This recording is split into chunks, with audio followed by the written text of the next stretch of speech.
Selamat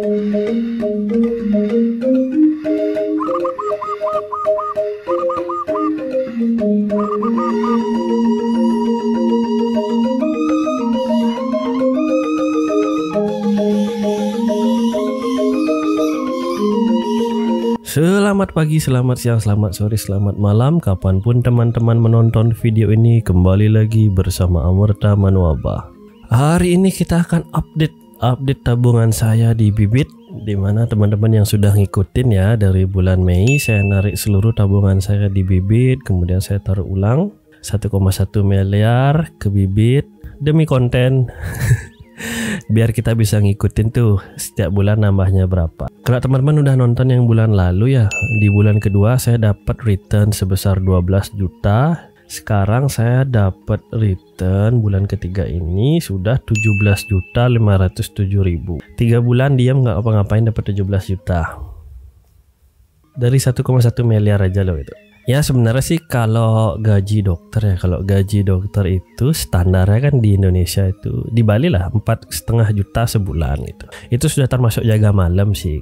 Kalau yang memang kerja misalnya dia nyambi nih di beberapa rumah sakit ataupun klinik, ataupun dia menjadi manager on duty ya, jadi dia jadi manager on duty bisa dapat take home payment tuh 10 juta sebulan sih. Jadi kalau rata-rata 5 juta sebulan dalam setahun kan dapat sekitar 60 juta ya teman-teman. Jadi dalam 10 tahun bisa dapat 600 juta. Dalam 20 tahun bisa dapat 1,2 miliar.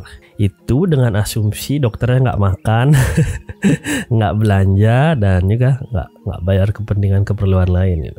Jadi kalau misalnya kita masuk kedokteran di umur 18 tahun kan tamatnya di sekitar umur 23 atau 24 atau 25 ya. Maka nanti asumsi setelah umur 45 tahun ya udah punya uang 1 miliar gitu. Dan mungkin siap pensiun di umur 50. Tapi ini kita bicara dokter umum ya teman-teman. Kalau kita bicara tentang dokter spesialis lain lagi. Kalau dokter spesialis itu rata-rata gajinya bisa di atas 10 juta sebulan. Saya pernah lihat kisarannya tuh antara 25 sampai 50 juta sebulan. Bahkan yang memang senior sekali tuh, yang benar-benar senior ya, dia bisa dapat 150 juta sebulan dari jasa medisnya doang gitu. Tapi ya pendidikan dari dokter umum menuju dokter spesialis itu di Indonesia kurang manusiawi teman-teman. Mungkin karena bawaan ya. Pendidikan kedokteran di Indonesia itu diawali pada tahun 60-an nih. Jadi dulu warga kita dididik nih oleh dokter-dokter oleh Belanda. Ya karena mereka terpaksa nih, karena mereka butuh bantuan, karena ada terjadi wabah waktu itu dan mereka kekurangan tenaga medis gitu. Jadi mereka mendidik warga lokal untuk menjadi dokter.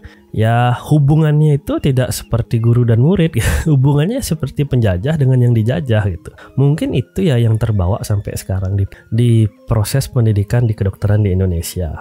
Mungkin ada beberapa teman-teman dari Manado nih yang juga nonton di channel Amerta Manuaba. Beberapa dosen di Manado itu masih dipanggil mener gitu.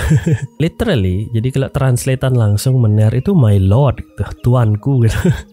Bagaimana hubungan proses pendidikan antara guru dan murid sedangkan muridnya memanggil dosennya sebagai tuanku gitu loh. Makanya saya memutuskan sih untuk tidak terjun praktek ya teman-teman. Karena kan walaupun menjanjikan itu gajinya layak lah dan pasti dapat kerja, jarang ada dokter nganggur gitu. Tapi perlu akumulasi nih 20 tahun buat mencapai uang 1 miliar. Ya menurut saya enggak, gimana ya.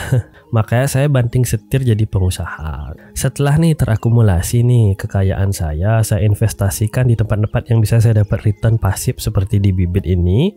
Baru saya memutuskan mengabdi untuk negara dengan menjadi dosen. Biar ada kerjaan gitu. Nggak di rumah aja, ntar dikira melihara babi ngepet. Jadi pekerjaan saya sebagai dosen ini teman-teman kurang lebih ya hiburan ya, biar ada interaksi sosial. Jadi saya ketemu dengan murid-murid, saya juga bisa diskusi dengan kolega-kolega dokter. Ya biar juga ilmu kedokteran, ilmu medis saya tuh bisa terasa dan tidak sampai lupa gitu loh. Karena tingkatan terakhir dari seorang yang belajar, tingkatan terakhir dari proses pembelajaran itu adalah pengamalan. Jadi saya memutuskan untuk mengamalkan nih ilmu saya ke generasi-generasi berikutnya, dokter-dokter berikutnya yang akan saya cetak di masa depan. Jadi murni gitu loh, murni mengabdi.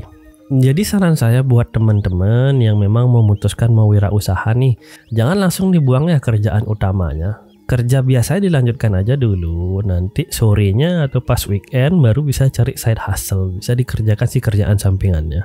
Ya buat nambah-nambah penghasilan. Makin rame nih di Instagram ya. kemarin ada Zoomnet 489 beli. Mau suruh beli join iming-imingnya. Wow, aduh, rekamlah bro, kirim gitu, kirim ke tanyaamrta@gmail.com. Oh, ada YouTube-nya nih, ya kita tonton.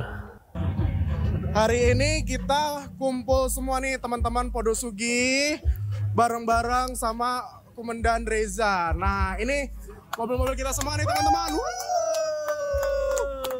Mantap. Oke, kita dengarkan apa kata dari komandan kita. Gimana Dan? Oke. Jadi gini, teman-teman, lihat Mercy, lihat BMW, ini semua baru permulaan. Awal tahun 2020, pada waktu Pak Dev dapat income 300 juta sebulan. Saya bilang sama Pak Dev, Dev, ini baru awal loh. Awalnya dia nggak percaya. Sekarang coba lihat gimana. 300 juta itu cuma beberapa hari aja. Sekarang berapa Pak? 3,9 M. Gile. Sebulan. Dan itu terus meningkat. Oke ya. Jadi bagi teman-teman yang udah pegang MRC, udah pegang BMW, jangan sampai terjebak zona nyaman. Ingat, ini baru permulaan. Ya, baru permulaan. Oke ya. Ingat, Podosugi banyak kawan, uang miliaran.